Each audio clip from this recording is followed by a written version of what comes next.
Boche gold and diamonds. Buy now pay later. നീണ്ട ഇടവേളയ്ക്ക് ശേഷം ഒറ്റപ്പാലം താലൂക്ക് ആശുപത്രിയിൽ നേത്ര ശസ്ത്രക്രിയാ വിഭാഗം പ്രവർത്തനം തുടങ്ങി. 2.5 വർഷത്തിന് ശേഷമാണ് തിമിര ശസ്ത്രക്രിയ പുനരാരംഭിച്ചത്. 2 ഡോക്ടർമാരുടെ നേതൃത്വത്തിലായിരുന്നു ശസ്ത്രക്രിയ. ഇനി 2 ആഴ്ചയിൽ ഒരിക്കൽ ശസ്ത്രക്രിയ നടക്കുമെന്ന് ആശുപത്രി അധികൃതർ അറിയിച്ചു.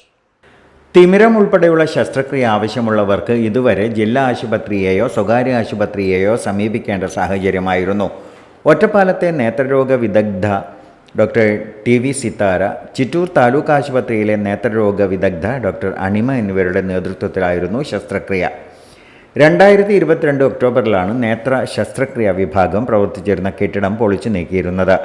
മാസ്റ്റർ പ്ലാൻ പ്രകാരമുള്ള പുതിയ കെട്ടിട നിർമ്മാണത്തിൻ്റെ ഭാഗമായിട്ടായിരുന്നു ഇത്.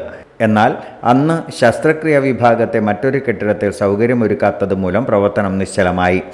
പിന്നീട് അർബുദ ചികിത്സാ കേന്ദ്രത്തിനുണ്ടാക്കിയ കെട്ടിടത്തിന് മുകൾ നിലയിലേക്ക് ശസ്ത്രക്രിയാ വിഭാഗം മാറ്റിയെങ്കിലും ഡോക്ടർ സ്ഥലം മാറിപ്പോയത് മൂലം പ്രവർത്തനം നടന്നില്ല. പിന്നീട് ഡോക്ടർ എത്തിയെങ്കിലും സാങ്കേതിക പ്രശ്നങ്ങൾ മൂലം ശസ്ത്രക്രിയ മുടങ്ങി. പിന്നീട് ചുമതലയേറ്റ ഡോക്ടർ സസ്പെൻഡ് ചെയ്യപ്പെട്ടതോടെ പ്രവർത്തനം പിന്നെയും നീണ്ടു. ഇതിനുശേഷമാണ് ഡോക്ടർ ടി വി സിത്താര ചുമതലയേറ്റത്. നേരത്തെ ഇവിടെ നേത്ര ശസ്ത്രക്രിയ ചെയ്തിരുന്ന ചിറ്റൂർ ആശുപത്രിയിലെ ഡോക്ടർ അണിമ സഹായത്തിനുമായി എത്തിയതോടെ പ്രതിസന്ധി നീങ്ങി.